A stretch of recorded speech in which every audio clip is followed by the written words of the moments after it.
ആത്മാവിന് വേണ്ടത് റൂഹിന്റെ ഭക്ഷണമാണ്. അത് അള്ളാഹുവിനെ കുറിച്ചുള്ള അറിവാണ്, ദിക്റാണ്, വിശുദ്ധ ഖുർആനിന്റെ പാരായണമാണ്. അത് കൊടുക്കാത്തവർക്ക് ജീവിതത്തിൽ സന്തോഷം ഉണ്ടാവില്ല എന്നാണ്. വലിയ വീടുണ്ട്, സൗകര്യങ്ങളുണ്ട്, വാഹനമുണ്ട്, ജോലിയുണ്ട്, കച്ചവടമുണ്ട്, മക്കളുണ്ട്, കുടുംബമുണ്ട്, എല്ലാമുണ്ട്. പക്ഷേ ഖുർആൻ ഓതാൻ മടിയുള്ള ആളാണ്, ദിക്ർ ചൊല്ലാറില്ല, അള്ളാഹുവിനെ സംബന്ധിച്ച് ചിന്തിക്കാറില്ല, പഠിക്കാറില്ല, അങ്ങനെ ജീവിച്ചു പോകുന്നു. അത്തരക്കാർക്ക് ജീവിതത്തിൽ സന്തോഷം എന്താണെന്ന് അനുഭവിക്കാൻ കഴിയില്ല. നിങ്ങളത് ഉണ്ട് എന്ന് പറഞ്ഞാലും ഞാൻ സമ്മതിക്കുന്നില്ല.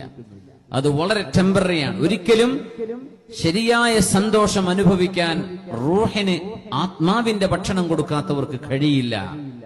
അത് നമ്മൾ മനസ്സിലാക്കേണ്ട ഒരു യാഥാർത്ഥ്യമാണ്. എന്തൊക്കെ ചെയ്തു കൂട്ടിയിട്ടും കാര്യമില്ല, നാടായ നാട് മുഴുവൻ ടൂർ പോയിട്ടും കാര്യമില്ല, ഉള്ളിന്റെ ഉള്ളിൽ ഒരു വിഷമവും ഒരു വേദനയും കാണും. ഇഷ്ടമുള്ള ഭക്ഷണം എത്ര കഴിച്ചിട്ടും കാര്യമില്ല. റൂഹിന്റെ ഭക്ഷണം നമ്മുടെ നിസ്കാരമാണ്, നമ്മുടെ ഇബാദത്താണ്, ദിക്റുകളാണ്, ഖുർആനാണ്, അള്ളാഹുവിനെ കുറിച്ചുള്ള, ഹബീബിനെ കുറിച്ചുള്ള ചിന്തകളാണ്.